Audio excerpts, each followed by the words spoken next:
Les différentes sortes de prières. Dans la première partie de ce thème, nous avons parlé de la prière de requête, d'autorité ou de combat spirituel et les prières de proclamation ou prières prophétiques. Aujourd'hui, nous allons parler d'autres types de prières. Pour commencer, l'action de grâce. La Bible nous demande de faire toutes nos prières avec action de grâce. En effet, l'action de grâce est comme l'enveloppe dans laquelle on doit glisser toutes nos demandes à Dieu. Les prières sans action de grâce sont comme des lettres présentées à Dieu sur des papiers froissés. Alors qu'il fallait nourrir des milliers d'hommes, le Seigneur Jésus fit une prière d'action de grâce avec les 5 pains et les 2 poissons. Jésus n'a pas prié le Père en disant « Rajoute-nous encore plus de pain et de poissons ». Il a plutôt rendu grâce pour ce qu'il avait, et à cause de cela, Dieu a multiplié le peu qu'il avait. L'action de grâce permet à Dieu de multiplier ce que nous avons et de nous ajouter de nouvelles bénédictions.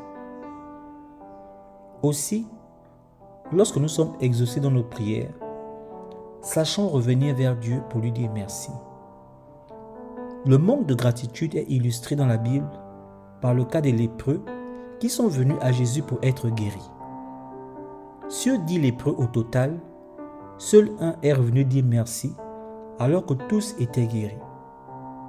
Puis Jésus dit « Ne s'est-il trouvé que cet étranger pour revenir et donner gloire à Dieu ? Ainsi, n'agissons pas de la sorte, mais soyons reconnaissants envers Dieu. Avant de demander une nouvelle chose à Dieu, commencez déjà à dire merci pour ce que vous avez et revenez dire merci quand vous êtes exaucé pour une nouvelle chose. La prière d'humiliation. Cette prière est proche de la supplication. Elle se fait lorsqu'on recherche la grâce et la miséricorde de Dieu.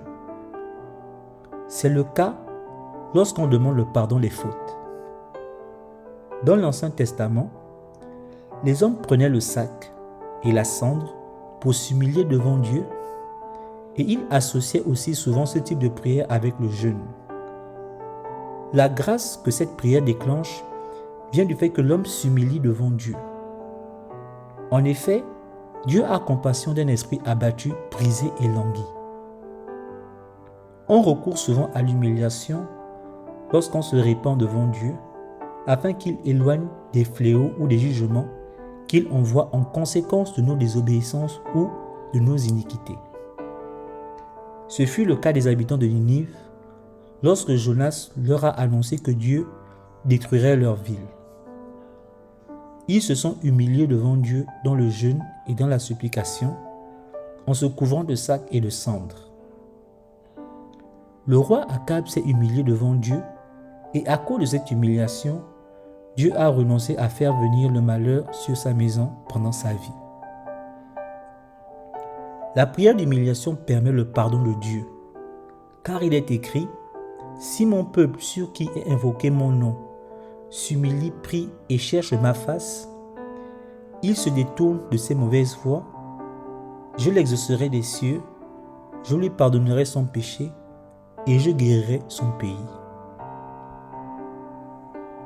La prière consultative. Elle permet de demander le conseil de Dieu ou de connaître la volonté de Dieu sur une chose. En effet, nous devons consulter Dieu avant de prendre des décisions qui sont lourdes de conséquences.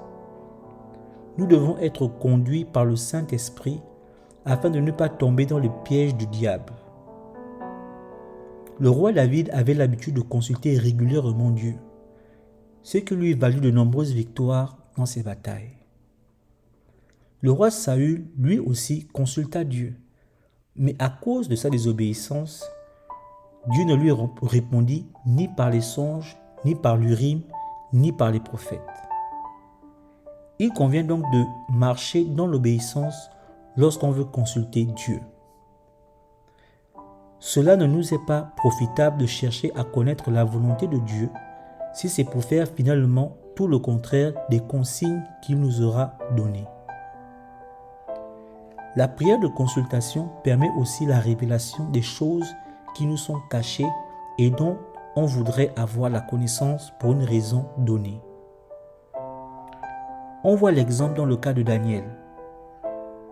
Le roi Nebuchadnezzar fit un songe dont il ne se souvint pas, et cela l'irrita fortement. Il voulut faire périr tous les sages de Babylone si aucun d'eux n'arrivait à lui révéler ce songe.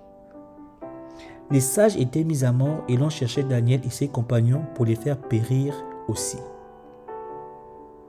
Ainsi, Daniel implora avec ses compagnons la miséricorde de Dieu afin qu'on ne les fît pas périr.